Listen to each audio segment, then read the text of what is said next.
We're doing fine. We're making memories. We're making memories, and you'll sing about it someday at Renaissance Unity on a Sunday morning. Thank you, Bob. Very, very touching. Very touching. Beautiful. Beautiful. I knew you wrote that one. Well, happy Father's Day. You heard that many times already this morning. Happy Father's Day. But happy Grandfather's Day as well. Yeah. And happy Great-Grandfather's Day. Do we have anybody here this morning who's a great-grandfather? Yeah, wow. We got several. Several. You know, I heard this story about this little girl. She was sitting on her grandfather's lap. It was Father's Day, and she called her grandfather Poppy. Poppy, you know. And so she's sitting there, and Poppy's reading her a story, and as he's reading her the story, he'd reach up, and she'd just take her fingers across his wrinkled cheek like that, and then she'd contrast it and rub it across hers, you know. And she said, "Poppy, did God make you?" He said, "Sure did. A long, long time ago." She said, "Well, Poppy, did God make my daddy and make me too?" He said, "He sure did, honey." He said, "Well, Poppy, looks like God is just getting better and better and better at making us humans." Well, welcome to week 5 of our New Human series, where we're exploring life here on earth and in our own life. Just keep getting better and better and better, all according to the Father's desire. The Father's one desire. What is that? Let's listen to it from the Course in Miracles. The Father's will, the will of the Heavenly Father, Mother on Father's Day is only heaven, unlimited love, and happiness without end. For all. And the Course in Miracles goes on to say that the Father's will is limitless, changeless power that can never be opposed. That can never be opposed. The Father's one desire, the Father, Mother, God's one desire is that earth and heaven are one through a power that can never be opposed. What is that power? You Course in Miracles students know it's the power of love. It's the power of love. Love can never be opposed. The new humans that we are evolving into align themselves with the principles of love, and the new humans, as we can see on the conscious evolutionary chart that we have up here, begin to awaken in greater and greater ways to their inner light, shining their light. They've been through the transfiguration as we visited last week. They're awakening to greater inner wisdom, inner knowing, and they're moving into a greater consciousness of love. Can you see that Renaissance Unity a long, long time ago called themselves to be the church of the new human? Yeah. When we affirm every morning on Sunday morning, that's why we're here, to be a consciousness of love. We're also saying that we're committed to moving into this consciousness of the new human. To be a consciousness of love takes awakening to more and more of this level of consciousness. It requires ascending the stairway through initiations into the consciousness of the new human. Are you in? Yeah, are you in? So here we are this morning as the new humans. We're dressed in our teal and we're dressed in our shades of blue. Thank you for playing along with me this morning. And we're radiating our inner light, a consciousness of love. And we noticed last week in our risings that brought us to the new human consciousness, we noticed last week that when we were birthed, we were here to mature and nurture the expression of something that we've come into this world for. And we noticed that, wow, right before our transfiguration where we moved into greater light, I can see that all of my life there is this divine picture, there's this divine plan playing out in my life, and I'm willing to be a part of it. And that stepped us into this greater and greater light. This week, now that we are on the stairway to the new human, ready for our next initiation, there's something else that the universe is calling us to this week. Our next initiation that we go through is the universe is calling us to be all in. All in on why we've come. It's calling us to be an emissary, to be an instrument for life on this earth to just keep getting better and better and better for all. Are you with me? For all, not just a few.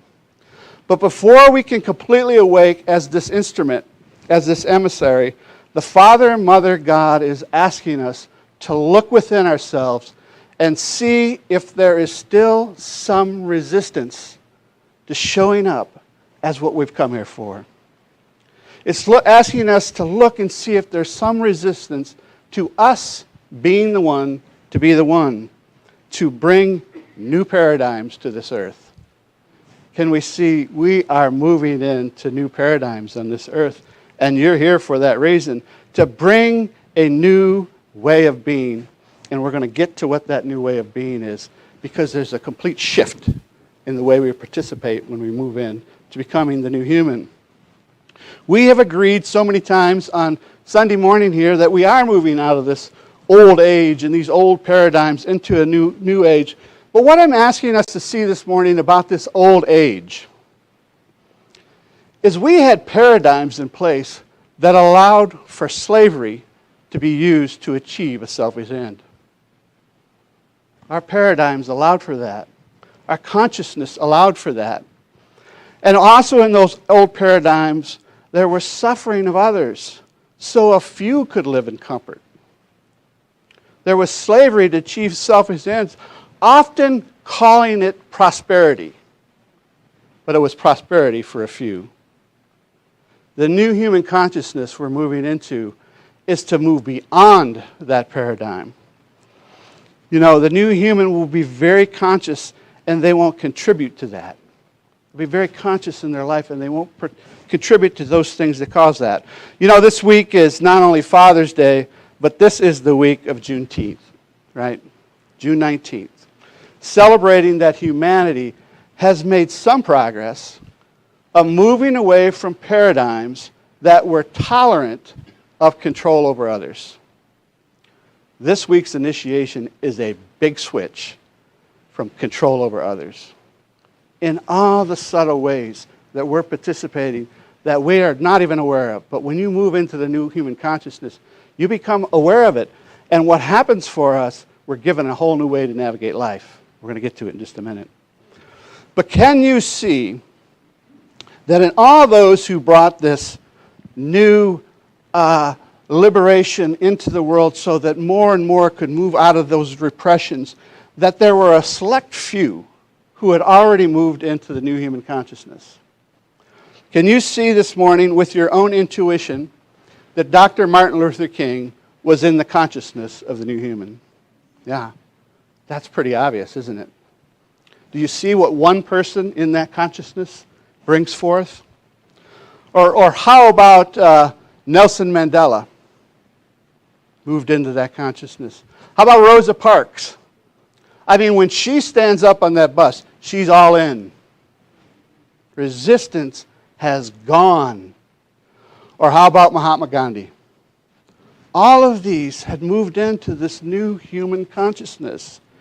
Each week in our series, what we're doing is we're looking at the life of Jesus, and we're seeing that he went through these same initiations as a model to really show us how we can move into realizing more and more, in this week, more of this new human consciousness. And we've worked through, and I'm visiting this each week, that the first initiation was birth.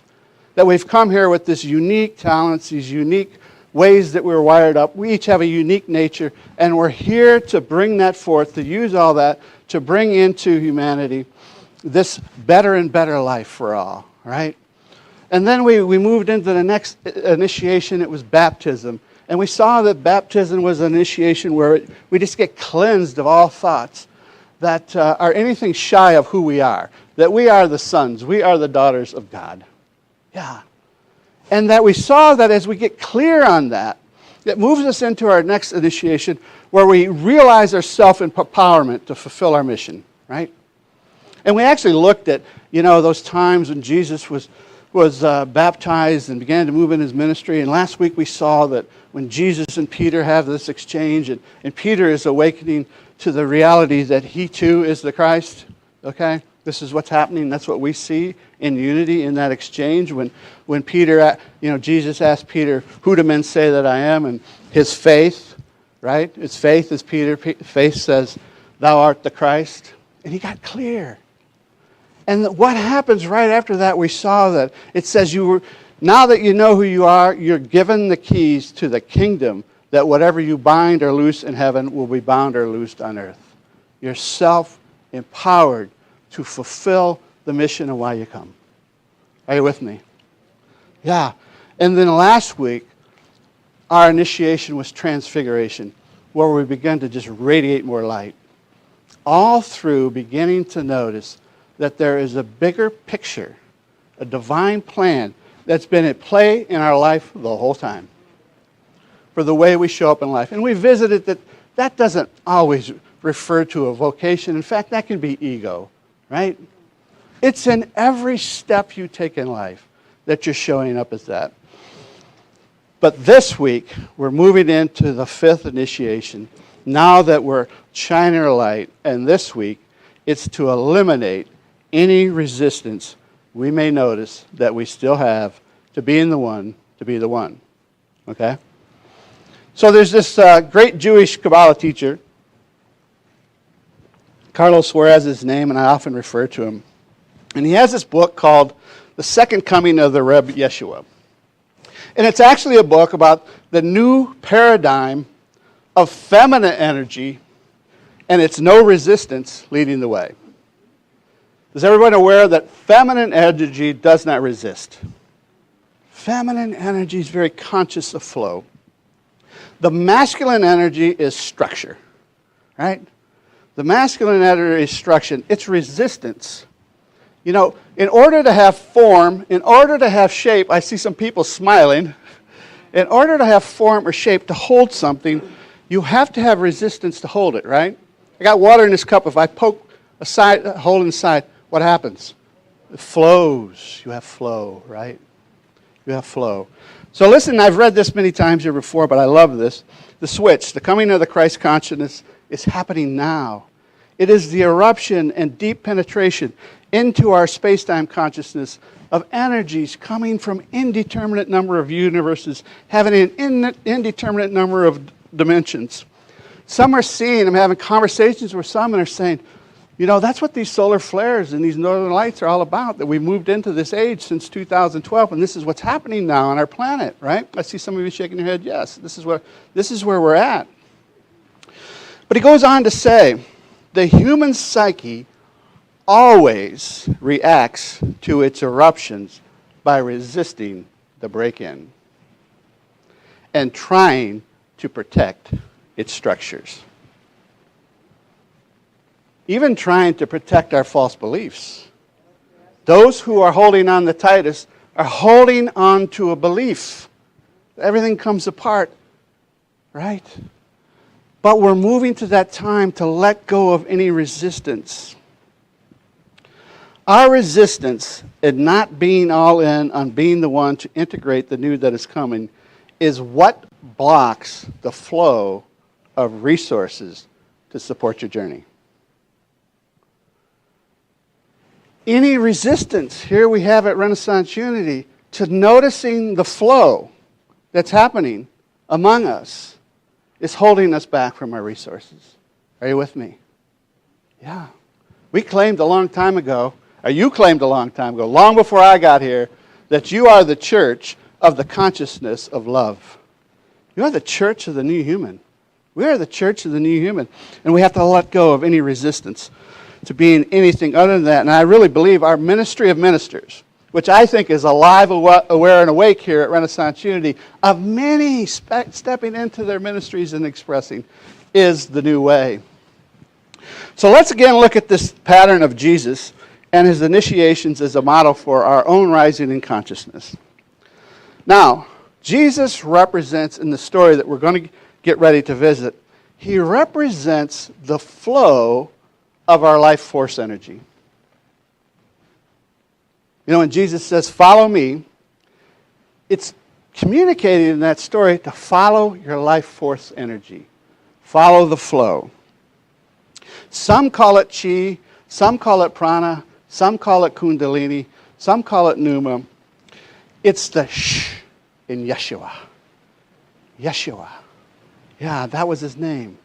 Yeshua is the free flow of this energy that's guiding you. You don't know where or how, you just know what, right? You're conscious of the what, but you're not conscious yet, and you won't be, because you're moving into a new way where you take it step by step, day by day, being true to following the flow. So Shin, the Yeshua, is the fire of the breath, the fire in the belly that we found in the third chakra, right here in the solar plexus. You know, you got something in the belly you're here for, right? All right, so would you be willing to play with me? All right. So there's another name in this story that we're going to visit, and it's Yehuda. Yehuda is Judas. Yeshua is Jesus. Yehuda is Judas. So play with me. I'm going to ask you to take an inhale, and on an exhale, say Yeshua. Then after that, we're going to take an inhale, and on the exhale, we're going to say Yehuda. All right? You ready? Inhale. Exhale. Yeshua. You feel that? Everything just flowed. All right, so inhale. Now this time Yehuda. Yehuda. Did you feel the interruption? Ah, there was a resistance in there. The D, right? The D is Dalet, for you who knows the alphabet. The D is resistance, right? The D is clinging to existing structures for survival. That's what it is, all right? Can you see that so many were clinging to structures of their day for survival as Martin Luther King began to rise? It was going on all around. There was so much resistance to what was going on. So Yeshua is that free flow. It's the life force energy that's guiding our lives. And Yehuda is that interruption. It's that interruption to the flow. Yeshua is free-flowing life force energy. Follow that. How do you know where it's going? You begin to become very conscious in your life. You become so conscious of paying attention to where there's flow in it, right? So conscious to paying attention to where it's going, and you just become true to that. That's the switch that's going to take place. It's taking place. We're moving from an age where structure was the lead, the structure was the authority, to flow is the authority. In the new age, the feminine is the authority. Doesn't mean we get rid of structure, but the flow is the authority in your life. That's what it becomes. The new age, or the second coming of Christ, is where we follow the flow, not knowing how we are going to get where we are going, only the what of where it is going. The human of the new age, flow becomes its authority over structure. Jesus in our story, as we're saying over and over, is that flow. Judas is the resistance. Do you know when Judas' energy was eliminated from the Jesus story? We all know he hung himself, right? Resistance is gone, right? You know what happens? It happens between the transfiguration, the fourth initiation, and the Garden of Gethsemane, where Jesus gets all in. That's where it happens. Did you know there's two different stories in the Bible about Judas and him being eliminated? We all know the one about him hanging himself, right? Eliminating resistance. So let me read the first one. When Judas, who had betrayed him, saw that Jesus was condemned, He was seized with remorse and returned the 30 pieces of silver to the chief priests and the elders. I have sinned, he said, for I have betrayed innocent blood. What is that to us? They replied. That's your responsibility. So Judas threw the money into the temple and left. Then he went away and he hanged himself. There's another story that I think even illustrates it even better, that it's the complete elimination of what we're holding on to. And you can find this for those of you who like to follow this in the Bible. It's in Acts 1:16-19. It says, concerning Judas, who served as a guide for those who arrested Jesus, he was one of our number. He was one of the 12 and shared in our ministry. With the payment he received for his wickedness, Judas bought a field. There he fell headlong into the field. His body burst open and all his intestines spilled out. Do you see it? What was contained spilled out. Right? There's more detail in that story. And I so want to go there. That's enough? That's enough. All right.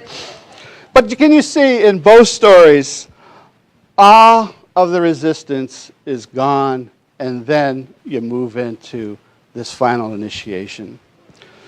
You move into where what actually happens is when Jesus does that, when he does his final initiation, it was a time and all resistance was gone, where we move from Chronos time to Christos time.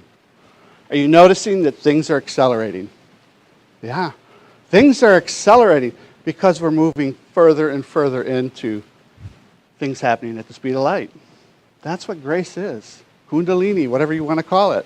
Life force energy. It's when we eliminate resistance, things come to us much quicker. So if the musicians want to come forward as I begin to wrap up this talk. Here's the thing. When we move into this new human consciousness, you can be certain that if this morning you're dressed in teal or you're dressed in light blue, that the universe is going to call you to drop any final resistance, to being the one, to be the one, to bring our new paradigms, to being the one to bring our new way of life. Our new way of life is flow over structure. Listen to the exact words of Jesus at Gethsemane. Remember, this is our 5th initiation right here. He says, my Father, if it is possible, may this cup be taken from me. He's still in resistance, right? Yeah. Then he drops his resistance. And he says, not as I will, Father. In other words, not as I will, but as the divine evolutionary process that's bringing something forth better and better for all. That's what the Father is. It's this divine evolutionary process that wants to experience itself in a greater and greater way. It wants to realize unity. That's what it wants to do. It wants to realize oneness for all, and that we are actually in that consciousness showing up as that. So he says, not as I will, Father, but as you will, and drops all resistance. This is the next step in our journey. The transfer from personal will to divine will. It's your next initiation. And when you transfer your will to the divine will, something amazing happens. Something amazing happens. Your soul, which lives in multiple universes simultaneously, comes back into the body. Can you hear Dr. Joe's meditation? You know, that's such an easy thing to teach that next week I've invited Reverend Sandra to come teach it. So come next week as we go through that next initiation. Namaste. Namaste.